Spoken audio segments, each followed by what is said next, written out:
اعوذ باللہ من الشیطان الرجیم بسم اللہ الرحمن الرحیم یا بنی آدم قد انزلنا علیکم لباسا یواری سوآتکم وریشا ولباس التقوی صدق اللہ مولانا العظیم۔ عزیزان محترم، اللہ جل جلالہ ارشاد فرماتے ہیں، یا بنی آدم قد انزلنا علیکم لباسا، اے اولاد آدم بے شک ہم نے تم پر لباس اتارا، یواری سوآتکم جو ڈھانپتا ہے تمہاری شرمگاہوں کو، وریشوں اور تمہارے لیے وہ باعث زینت ہے، ولباس التقوی ذالک خیر، اور تقوی کا پرہیزگاری کا جو لباس ہے یہ تمہارے لیے بہتر ہے، اس میں تمہارے لیے بھلائی ہے۔ ایک اور مقام پہ اللہ جل جلالہ نے فرمایا وجعل لکم سرابیلا تقیکم الخر وسرابیلا تقیکم بأسکم، اور اللہ نے ارشاد فرمایا اور اسی نے بنائے ہیں تمہارے لیے ایسے لباس جو بچاتے ہیں تمہیں گرمی سے، اور کچھ ایسے اہلی لباس جو بچاتے ہیں تمہیں لڑائی کے وقت، جنگ کے وقت۔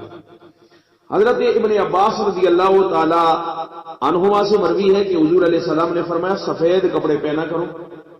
کیونکہ وہ تمہارے کپڑوں میں سے بہترین کپڑے، بہترین لباس، اور اپنے مردوں کو سفید کپڑوں کا ہی کفن پہنایا گیا۔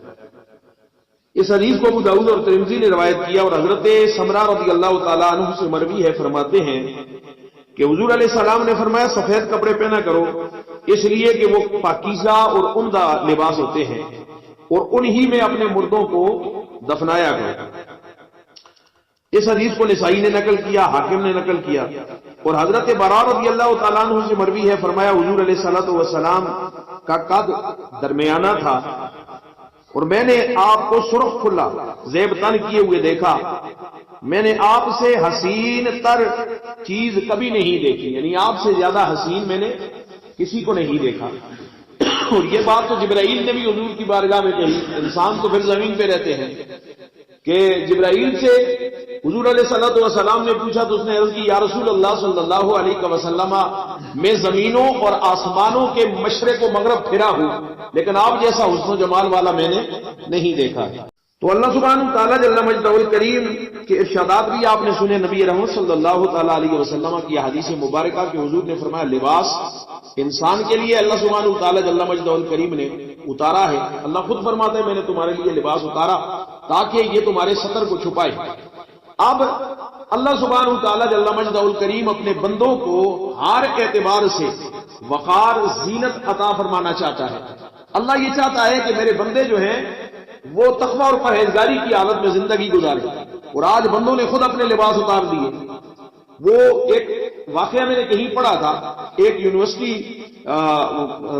ہاسپٹل میں ایک ڈاکٹر تھی، باہر کی کسی ملک میں مسلم تھی، جس نے حجاب کیا ہوا تھا، تو ڈاکٹروں نے باقی جو اس کا عملہ تھا انہوں نے کہا بھائی تو کتنی بیک ورڈ ہے، مسلم تھی وہ، تو ابھی دنیا کہاں پہنچ گئی ہے اور تم نے آج بھی یہ برقع پہنا ہوا ہے، اور دنیا ترقی کر چکی ہے۔ تو اس نے بڑا نفیس اور خوبصورت جواب دیا۔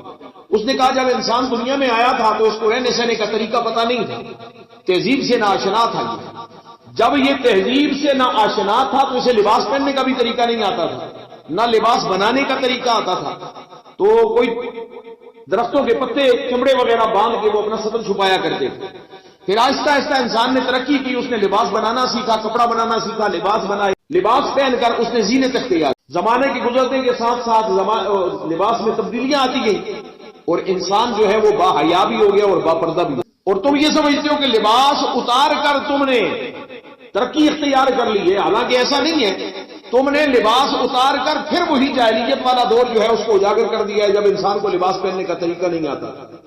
تو قدامت پسند میں نہیں بلکہ قدامت پسند اور بیکورڈ تم ہو کہ جنہوں نے پھر وہی جہاں سے انسان کی ابتدا ہوئی تھی وہیں تم پھر وہاں پہ چلے گئے۔ تو اللہ سبحانہ تعالیٰ جل مجدہ الکریم انسانوں کو باوقار اور باعزت زندگی گزارنے کا درس دیتا ہے، اور اللہ سبحانہ تعالیٰ نے قرآن مجید کے اندر زندگی کا ہر اصول بیان کر دیا تاکہ انسان ان اصولوں پہ عمل کر کے اپنی زندگی جو ہے اس کو صحیح معنوں میں اسلامی اور تقوی والی زندگی جو ہے وہ بنائے، اور دنیا و آخرت کی سعادتیں حاصل کرنے کی کوشش